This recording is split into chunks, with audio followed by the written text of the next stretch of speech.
Hi everyone, welcome back to my channel. If you're new, my name is Megan. Thanks so much for watching.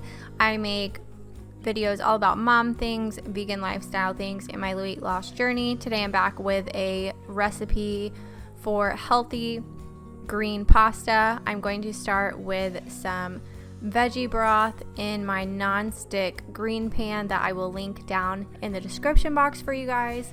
I'm going to start with about half of a cup of the veggie broth in the pan. I say half-ish because obviously I spilled over. I'm not super coordinated with pouring things, just ignore that. But I did already preheat the pan on a medium heat just to give it a little bit of a head start. And then I'm going to be putting in an entire 5-ounce package of baby spinach into the pan with the veggie broth. Now, the 5 ounces of spinach looks like a lot, but it does cook down to like nothing. So don't be fooled. This will cook down to not that much spinach, and it will happen relatively quickly. It only takes about 3 to 4 minutes for all of this spinach to cook down. This recipe is completely oil-free, it's full of veggies, and it is starch solution approved. I got this idea from a friend who sort of uses this recipe herself. However, she kind of modified the recipe for garlic Alfredo from the Vegan 8, and I sort of use the same recipe as her, but I do have to modify it myself because of my daughter's food allergies. If you're new here, my daughter has a ton of food allergies, including cashews as well as yeast. So we can't use anything with cashews or anything with nutritional yeast. So we do have to leave out nutritional yeast as well as swap out anything with cashews for white beans. So those are some modifications that I make to the recipe to make it our own, and we like it just fine that way. I will definitely link for you guys down below the recipe from the Vegan 8 so you can see the original recipe, as well as I will put down the full recipe that I'm using today in the description box as well. So as you can see, the spinach is cooking down really quickly and the volume has already gone down significantly. I will make sure that I link down below in the description box both the pan that I'm using, which is a green pan skillet, and I will also link down below the utensils that I use, which they're just like silicone utensils that I got off of Amazon, but I love them so much and they don't scratch up the green pan, which is important when you're using these really delicate non-stick pans like this.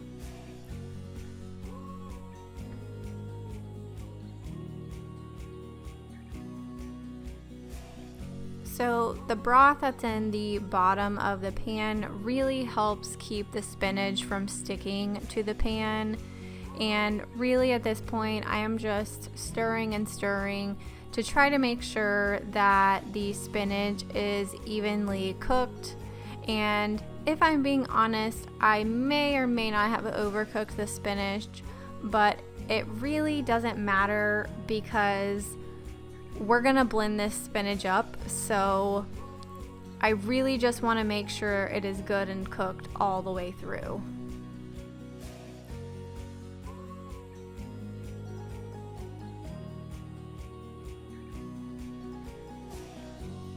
So now that the spinach is cooked all the way down, I'm going to transfer the really hot spinach very carefully into my blender, and this just takes a few minutes, but I'm just getting all of the spinach that I can out of the skillet, and I'm leaving a little bit of the broth behind.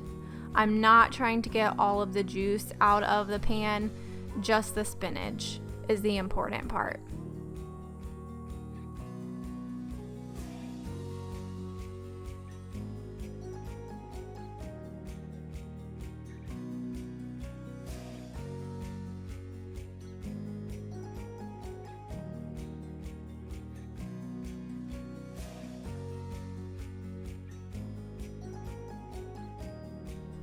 So now comes the longest part of making this recipe, and that is dealing with the onions. So before even starting to cook the spinach, I diced up 2 medium sweet onions, and that is what I poured into the remaining vegetable broth that was still in the pan from cooking the spinach. I did this well in advance because the spinach does not take long enough to cook down for me to like chop up 2 onions, deal with a toddler, and deal with spinach cooking at the same time while trying to like wield a knife and like cut an onion up. Well, cut 2 onions up. So I just do it ahead of time, and it just makes things a little bit easier for me. But I did speed this part of the video up because cooking the onions down literally takes the longest part of this whole recipe. So literally I just stir for forever, because the goal is to get these onions translucent, but we are at some point going to be adding in some garlic, which I will show you in a little bit. And that's probably about halfway through, or maybe 3/4 of the way through cooking down the onions, because you don't want to add the garlic too soon.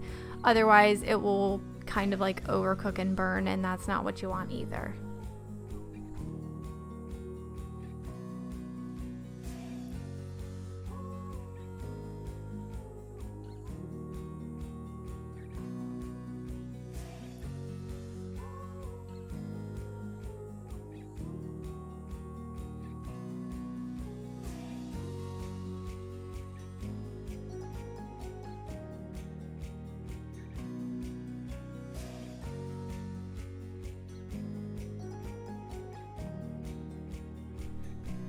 So at this point, I would say the onions are probably about halfway to like 3/4 of the way, all the way done. So I'm going to add in this minced garlic. I add probably close to 2 tablespoons of the minced garlic, and then I just mix it all into the onions and let it cook down even further until I feel like the onions and the garlics are marinated together enough and that the onions are translucent enough for my liking in particular, because they need to be pretty like saucy and blendable.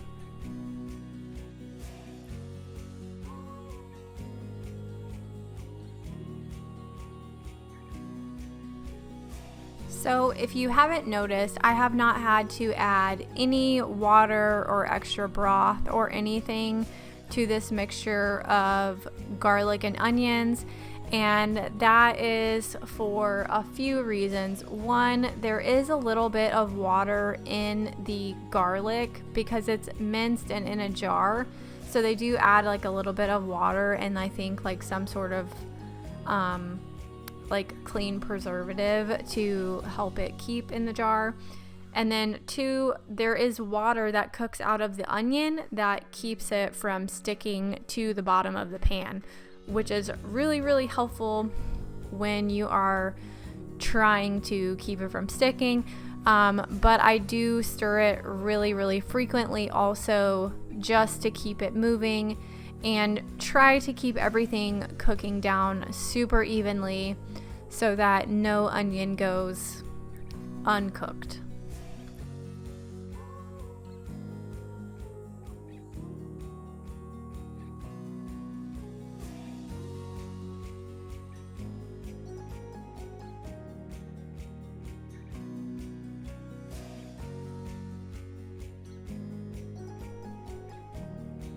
Finally, they are done, so I'm very carefully going to be transferring the onions into my blender.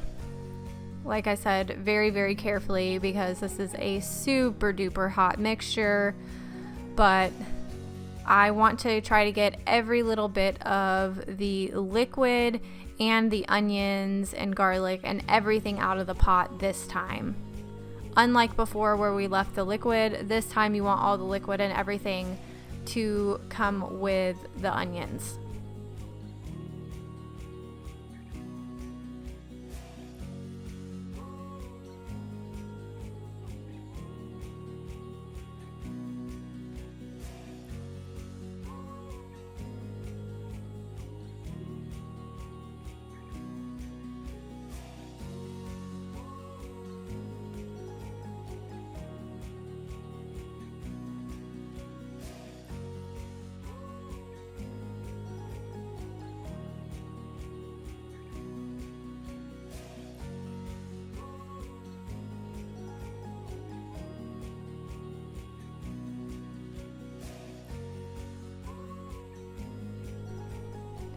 Also, I will have my blender linked down in the description as well. You will get to see it in full action in a few minutes, but I just wanted to mention that I'll have everything linked down in the description below. So now I am adding a can of rinsed and drained white beans into the blender. Ignore the mess on my counter. Then I'm going to be adding a teaspoon of salt. And I'm really sorry about the lighting in some of these clips. It feels like I try to get a better angle and then like the lighting's okay, and then I move the camera and then it's like not okay. It's very, very weird.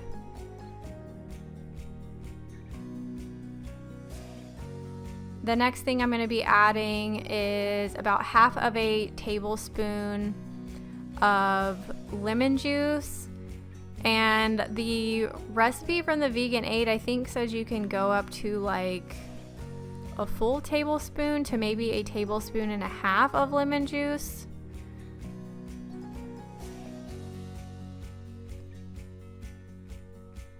And then after that, I just put the lid on. And then I'm going to pulse it a few times to try to get everything going. And then I personally like to use the crush setting first to really get it going. And like I said, I really apologize for the lighting being terrible. And I did speed up the footage in this because it did take a little bit to blend.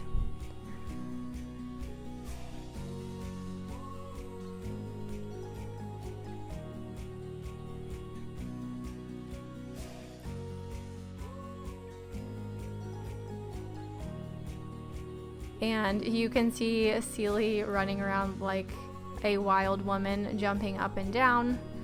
This was filmed before she got sick. Now she's not running around like that at all, unfortunately. So now I realize the lighting was bad. And this is what it looks like now on blend mode. And again, this is sped up a little bit. But this blender is thebomb.com. It will blend all of the things. So this is our absolute favorite Lundberg brown rice pasta. It's our favorite brand. I have had this water trying to boil the entire time I've been cooking, and it took literally forever. Luckily, it only takes about 7 minutes for this pasta to actually cook.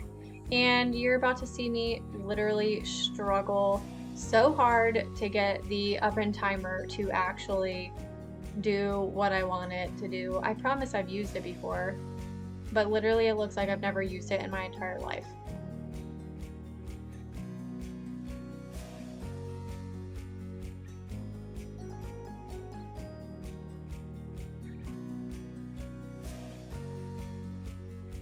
After this pasta cooks, I'm going to drain it, rinse it with cold water, and put it back in its pot.